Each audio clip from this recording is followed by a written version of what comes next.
You're listening to the podcast for all of the news, notes, and breakdowns for your Ohio State Buckeyes. This is Sons of the Shoe with Nick Wilson and Spencer German. Our live reaction show begins. Nick Wilson, Spencer German. Welcome to the Sons of the Shoe playoff selection ranking live reaction show. Hit us up with your comments, please. We want your filth. We want your anger. We want your agitation. Ohio State no longer ranked number 1 in the country. That honor falls to Georgia. Ohio State ranked 2, then Michigan, then Florida State, then Washington to round out the top 5 here, guys.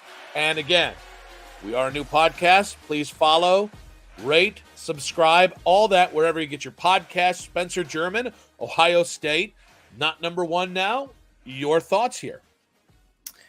I'm not too surprised. I know we talked about this on our earlier episode that we dropped that, we always ask the question in fourth or short where we think Ohio State will be ranked. And I think last week, I think what your sort of philosophy was sort of came into play here. I think they were sort of setting themselves up to change this when the time was right.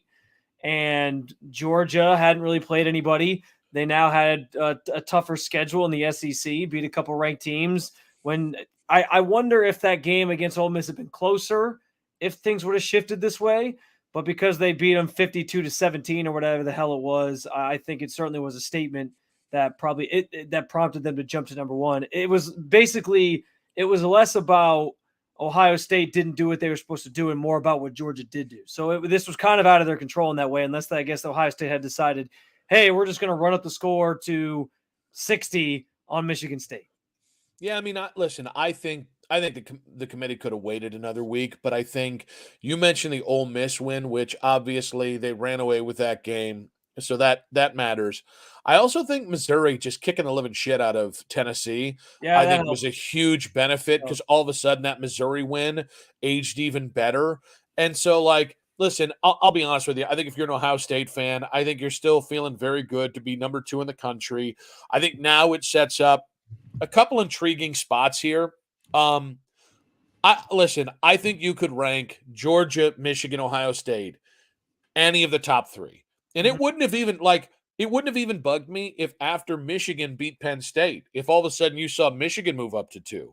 Because the reality is, I think the margins between these 3 teams are nil. I think, and here's the thing, the difference for Ohio State and Michigan, I think in the minds of a lot of people is the quarterback play. Statistically, they're very similar quarterbacks. I do think that J.J. McCarthy is the better quarterback physically and has the higher upside on any given game. But, I'll be honest, I don't think if you're an Ohio State fan, you can gripe about 3. I would have been comfortable if they had waited one more week to flip the switch and move Georgia to 1. But inevitably, I think we all knew when Michigan and Ohio State met up, if all 3 teams had won out, Georgia was going to be number 1. So I think that puts an interesting scenario down the line with Georgia, and if anybody can beat them. Can I tell you the one gripe that I do have on this? Why the hell is Florida State still ranked ahead of Washington? Because here's the thing. Washington has the better win. Boo tried to explain that afterwards. I think he kind of just talked about eye test. It sounded like Florida he State tried and failed the eye test.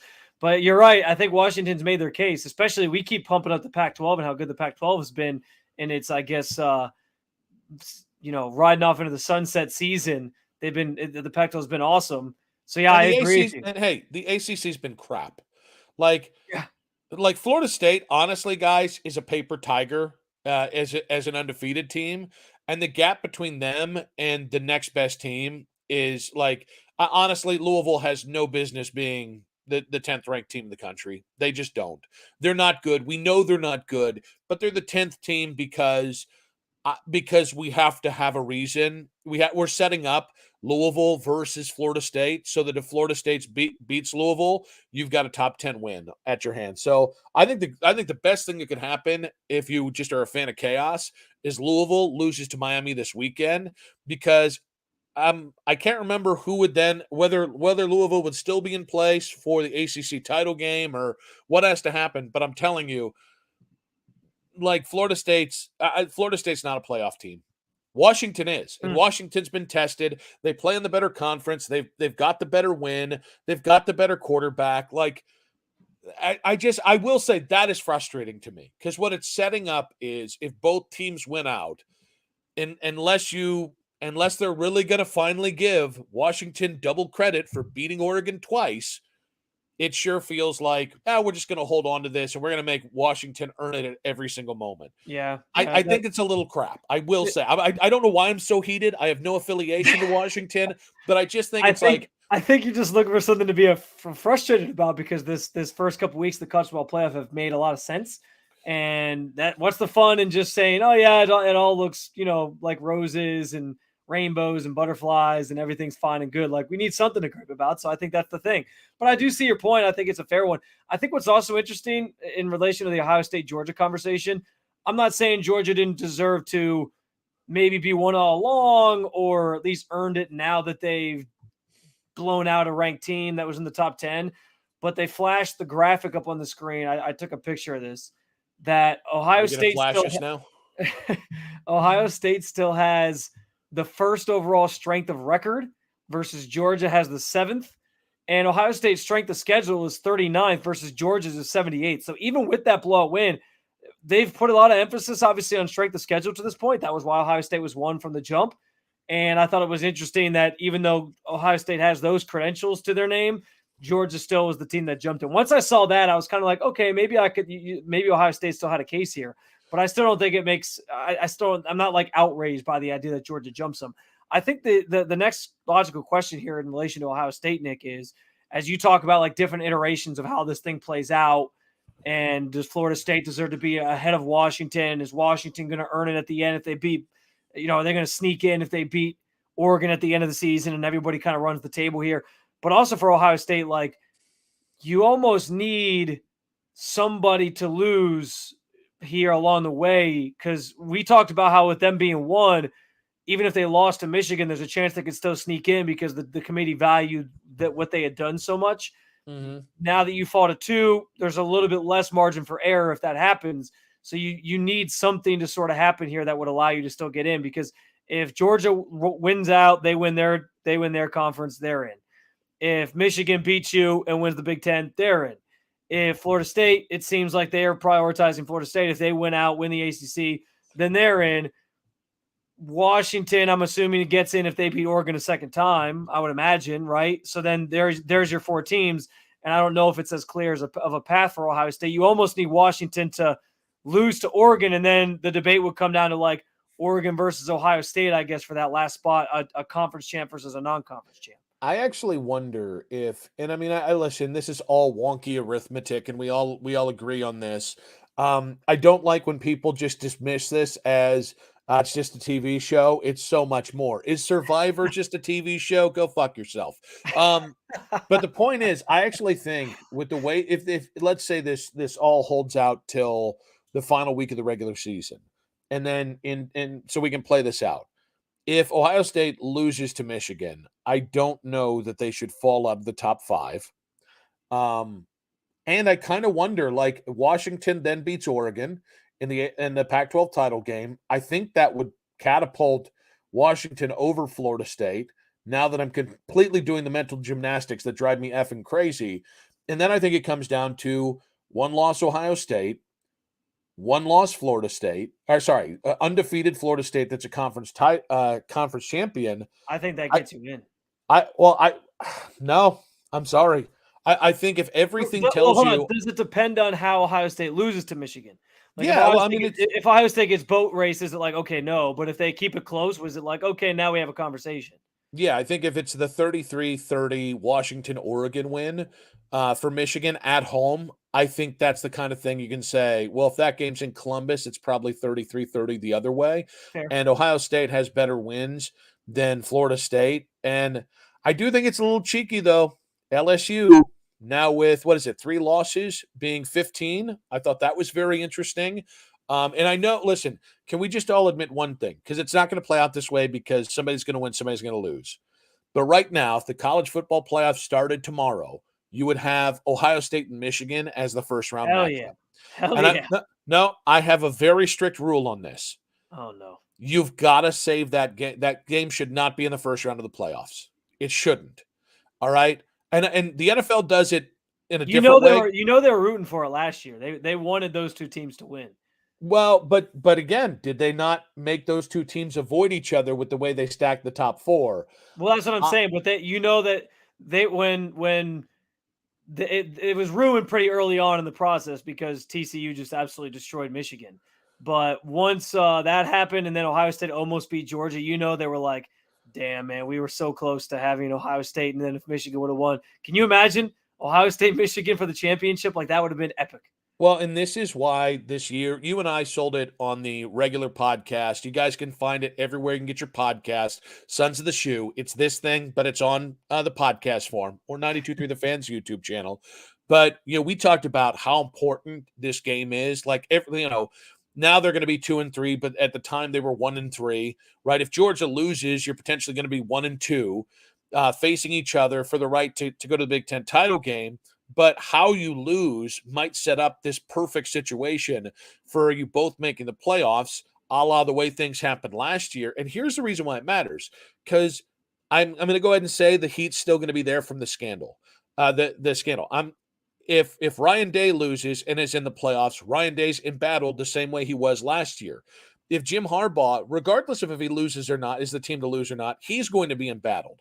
So you have the sign stealing scandal. You have all these things. This is the perfect year for two Ohio State Michigan matchup. Now, what I will say is, it's not the year you want to be Ohio State in this, because last year, if Ohio State and Michigan matched up for the second time, I think Ohio State wins that game. I agree. I think if they whoever beat Georgia was winning that national title, right? I agree. And I don't think if you can't get past TCU, there's no way in hell you're beating Ohio State twice.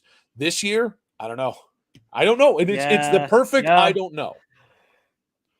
We're trying to apply one-loss Ohio State if they lose to Michigan and figure out like the math on how they would get in. I think ultimately, like as we look at this thing, because I still think Florida State, I know it would be a conversation, Florida State undefeated, ACC champ versus Ohio State with one loss, who gets in. There's a fair argument to be had there in discussion if we got to that point. But I think if you're Ohio State and as Ohio State fans, you want Florida State to lose this weekend to Louisville. You want them to lose you want Florida State out of the picture. So that just eliminates that conversation, because then it'll come down to like Oregon versus Washington in a Pac-12 championship. And then it just comes down to whether or not you get in over like a Texas or an Alabama. And I think that the case can be made if you hold form against Michigan, then you're okay. But I wonder, does the same thing apply to Michigan if Ohio State does win that game? Like if it's a one-loss Michigan who doesn't win the Big Ten, do they get in without the strength of schedule that Ohio State has? I'm really curious about that alternative if it plays out that way instead. I would just go ahead and say this. I think if it's Michigan, a one-loss Michigan or a one-loss Ohio State against Florida State from a weak-ass especially from a weak-ass conference, especially if they continue to struggle, if they just barely eke by Louisville in a prospective ACC game, if the rest of their regular season it's close but not convincing victories, I think that's if you're Florida State, there's just no way. Listen, right now they shouldn't be the 4 seed. Everybody knows that. It's very similar to Ohio State should not have been the 1 seed in a lot of people's minds. But where it comes now is you could be riding that 4 seed all the way to the last moment. You could still go undefeated, and it could still get snatched from you. And Florida State fans will have their arms up in the air, but then we'll say you had the worst conference. Second worst conference of the Power 5 conferences. Florida State's best win was a win over 3-loss LSU. At some point, the math is just like, why is Florida State still there? And I'm not trying to relitigate that, but I'm saying that pressure, I think, is going to build up as each one of these weeks go, because Florida State has to start really kicking the crap out of guys, kicking the crap out of their opponents. Yeah. And I'll say this, man, Georgia versus Alabama, it's a real thing. This is what it's setting up to be. And I think that's the other thing to watch here is, they're already set to play December 2nd here. I think Alabama's last game is up against Auburn. They've got our little sisters of the poor coming up this weekend. So yeah, they've got Chattanooga this weekend, then Auburn to finish out the regular season, and then Georgia. And I think that's a really intriguing matchup because I think the worst case scenario Don't sleep on the for Mocs. Ohio. But I think the worst case scenario for Ohio State and Michigan is 100% that Georgia loses to Alabama. And by the way, that also be just god awful for Florida State, and probably be awful for Yeah. Washington as well. I want to continue with this because I have a scenario that could play out that I think we need to sort of walk through that involves Alabama. But I was going to say I think you're right about Florida State in the sense that it feels like they've just kind of been there as like I don't know if it's a courtesy, but it's kind of like okay, you guys keep kind of just doing what you're doing, so we won't dock you any points. But I think you're right that like if you're looking at the top 4 teams right now, I think 3 of them have mostly passed the eye test in Georgia, Michigan, and Ohio State. I think Florida State's the one that's like they're still undefeated and they're all trending towards being a conference champ, so we'll keep them there. But at the same time, I don't know that they've passed the eye test as much. And same thing can be said about Washington to an extent. Like they've played some closer games, but I think they play in a tougher conference right now, to your point. Than Real quick, before we get to your other, because I just want to ask something. How the hell is Penn State 12 when their 2 losses are Ohio State and Michigan? I was just looking down this here, and like, for instance, Oregon State's losses are Washington State and Arizona, and they're ranked 1 spot ahead of Penn State, whose losses are number 2 and number 3 in the country. That's a little confusing. And again, I'm not here to stand for James Franklin. The dude's a dodo bird. He deserves to lose the last 2 games, but these 2 games. But like, how do you lose to the number 1 team of the country and number 3 team of the country, and you're the 12th team? Like I would imagine Penn State should still be seen as. And again, it's not about Penn State. It's about there are no more impressive losses in the world than 2 top 3 losses. Yeah. You talk about strength of record, right? Like their only 2 losses are 2 of the top 4 teams in the country. That's a fair point, especially with Oregon State being right in front of them. I think the rest of the teams in front of them kind of make some sense. Like Louisville's only got 1 loss. They're trending towards being in an ACC championship. Missouri's biggest loss, or do they have Missouri only has 1 loss right now? I think. Dose. Or two losses. Okay, but one's to Georgia. So yeah, like I know Alabama and Texas only have 1 loss apiece. So yeah, it's interesting that they are 12th, but I think that's also what's keeping them in the top 12 is the fact that those are other 2 losses. So the scenario that I was talking about, if Alabama were to win out, meet Georgia, which they should, meet Georgia in the SEC championship game, and they beat Georgia. Let's say it's a close game. Let's say they beat Georgia by like 3 points, a last second field goal, maybe a touchdown on the last drive, something like that. And they're the SEC champion. Okay. Alabama's getting in. They won the, as everybody says, toughest conference in football, right? But you're not going to not put Georgia in because Georgia then wins, or Georgia then goes undefeated up until that point. They'll be number 1 in the country most likely still, and their only loss is to Alabama, who's gotten better and better as the season's gone on in the SEC championship game, toughest conference in football, yada yada yada. So I think both those teams probably get in. But then what happens if Michigan wins the Big Ten? They're probably in. You got 1 spot left. Washington, who's been ranked ahead of Alabama all season, has the best win on anybody's schedule at this point in beating Oregon. They win the Pac-12. Are they getting that last spot? Or is Texas, like, what do you do with Texas in this scenario? Because Texas literally would have 1 loss. If they run the table too, their 1 loss would be to the team that won the SEC, probably jumps to number 1 in the country in this scenario if they beat Georgia. And their only loss would be to Alabama, and they just be kind of left in limbo because they're sort of sitting on the outside looking in. What do you do in that scenario? I think Ohio State's definitely out in that scenario. I think Florida State's definitely out in that scenario. But if Washington's there as a conference champion, Texas is there as a conference champion, and they only have the 1 loss to Bama, like, what the hell do you do in that scenario? What happens? Does Georgia actually not get in because you want to put both Washington and Texas in? I mean, I just think once you get to, like, if it's, I actually think Washington's probably the one that could get screwed in this because, again, Washington's a great program, but it's not Texas. It's not Alabama. It's not Ohio State. It's not Michigan. It's not Georgia. Now, I do think we have to address in this Texas scenario the ability for Oklahoma State to hit both teams leaving the Big 12 for the SEC with double deuces on the way out. Oklahoma State already spoiled things in Bedlam in the final instance of Bedlam when in the Big 12, and because of that, they now hold the tiebreaker for the Big 12 title game over Oklahoma. So you've got Oklahoma State, and they've got Houston and one other piddly shit team that I can't remember off the top of my head, but neither of those teams should theoretically beat Oklahoma State. So, in a way, Oklahoma State then gets to screw over Texas because a win over Oklahoma State in the Big 12 title game just won't carry the same water as if they were, what is it, number 23 Oklahoma State versus number 14 Oklahoma.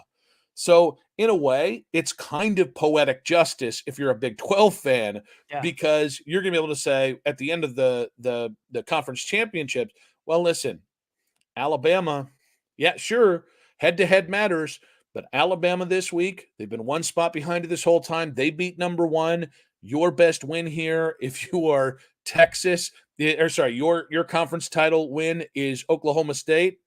Sorry, man. Like, man, I'm telling you right now, if I am Texas, I'm trying to see if we can funnel players into the portal for this Houston or for the Oklahoma Houston game. And by the way, I know it doesn't work that way, but I'm going like Parent Trap it.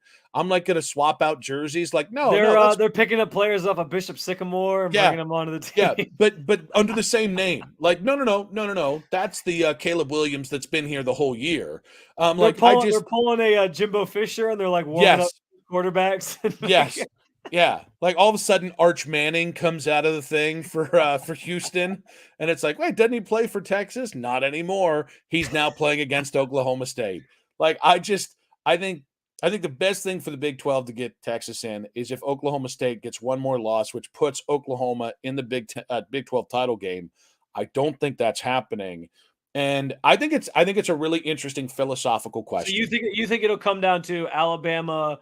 Even though they have the one loss to Texas, their best win would be in the SEC championship against Georgia, and Texas's second best win would be against Oklahoma State in a conference championship game. And it's kind of just like, well, yeah, you beat them, but it was earlier in the season, and now they have the better win, so they're jumping you now. That's kind of what you're alluding to, essentially. I think that would very much be, and okay. I think it's the right point. I'm just trying to make sure that I'm like understanding it correctly. I think that's what you're trying to say. And I think what's important is I think it's a really important philosophical argument, and I think there is a precedent here. And I know the selection committee loves to run away from precedents, and I get it. But like you look at Alabama, their one loss is to Texas. Like, how much does head-to-head matter? I personally think head-to-head should be the only thing that matters. But they have bucked that trend before. And I think in this case, if you say one loss Bama with the most impressive win in college football, because that's what beating number one Georgia is. Yeah. And here's the other thing. It's been a long time since that Texas loss. You can sell yourself. Bama's gotten a lot better. You kicked the crap out of Kentucky, who was a good team. You kicked the crap out of LSU, who they conveniently have ranked 15th as a 3-loss team. You beat, 2 touchdowns by Tennessee. So I think, I personally think it would be Alabama, but I think it should be Texas. And I just think it's really interesting that I think we've all understood here. The beauty of the 14 playoff is you can manipulate this thing however you want it if you are the college football playoff. And there's no wrong answer. Because the more people get pissed about it, the more attention that is paid to it. And this is why it's not smart to run it down as just a TV show, because it does have real implications and things like setting Florida State here. There could be unintended consequences here by the committee. And I also think it's all subjective. All right. If this isn't going to be based off some convoluted BCS formula that nobody really understands and that nobody thinks everything is weighted properly as it should be, then this is how it goes. And I think, Listen, man, I think there's about 7 storylines from these playoffs, and we've covered about 5 of them. And there's a couple kind of lurking back, Penn State, obviously, where they are. But there are some teams lurking that I think have an impact on this. And I think that's exactly how it should be. Mhm. Like, the thing that people miss all the time is, whether it was the BCS or this, waiting on these rankings and like seeing these rankings shift, it absolutely adds to a national conversation Oh, for yeah. college football. The I agree. more that this is I mean, conversed, look, we're doing a show all based off of it right now, right? Like yes, we're and reacting to it right now. the more dialogue there is, the better. And again, they really fucked up with Washington. Like Yeah. it's at this point, it is borderline disrespectful. But that's again, like if Washington wins out and Florida State wins out, there's a conversation there where you can make that change at any point that you want. So Yeah. Yeah. there's a long-winded way to say I don't really think there's anything too objectionable other than the Washington thing today. But Yeah. like I gotta say, man, I didn't know that they were going to pull the trigger this week. I think I said I was 50-50 on the podcast earlier today. And now I think it sets up a really fascinating game of and continuing to push in. Well, all right, if Ohio State's 2 and loses a 3-point game or a 1-point game or loses on a missed extra point or something like that, at what point does it become 2 Big 12 or 2 SEC teams versus 2 Big 10 teams? Yeah. And Yeah. could you just shut out the rest of the conferences if that happened? Well, and because I think that's a possibility too. Yeah. And the head-to-head thing, they asked Herbie about it on the show, and he basically said the same thing. You said you believe head-to-head should matter the most, just kind of from like your philosophical perspective. But he basically said what you alluded to, which is head-to-head matters basically to a point. But when you get to this point in the season, like you said, it's a subjective thing. There's a lot of different angles to attack it. There's a lot of different things that are going to come into play. It is undeniable that Bama will have to be in if they beat Georgia in that game. And then I think Georgia has to also get in because they'd only have one loss to Bama, who jumps them to be number 1. And then, yeah, you're right. Like how they play it the rest of the way would be interesting based off of if Ohio State beats Michigan and Michigan's not a Big Ten champ. If it's the other way around, then Michigan beats Ohio State and Ohio State's not a Big Ten champ, but they only have one loss. And then what do you do with Florida State? And then what do you do with Washington if they win their conference, which we've been saying on this show, the Pac-12 might be the best conference in football this year. Maybe I won't go that far, but they've been really, really good. A lot of ranked teams throughout the season. You got a Heisman candidate and Caleb Williams out there. Like there's been some really good Pac-12 teams this year that have kind of been up and down the rankings. And Washington still holds right now what's the best win in college football. So, yeah, it's going to be interesting to see what kind of happens from here. And kudos to the selection committee for having just enough change in the top 10 to incite 27 minutes of reaction and analysis by this podcast. So, again, we've got the post-game show coming up right here on 92.3 The Fans YouTube channel. That's going to be live in the what I think we all assume is going to be a win over Minnesota this weekend. Of course, that's a 4 p.m. kick on Big Ten Network. So we're going to do that one live. You guys can catch us right here and also wherever you get your podcast after the fact. Then, of course, next week, we're going into Michigan week. I think we're going to come up with some fun stuff, the kind of leading into Michigan week there. But again, rate, subscribe, follow. Please do that. We're a new podcast. We depend on your listenership, and we appreciate you guys. That does it. Ohio State, no longer number 1 in the country. They're number 2. Can you really be that mad? We'll see you guys next time. Go Bucks.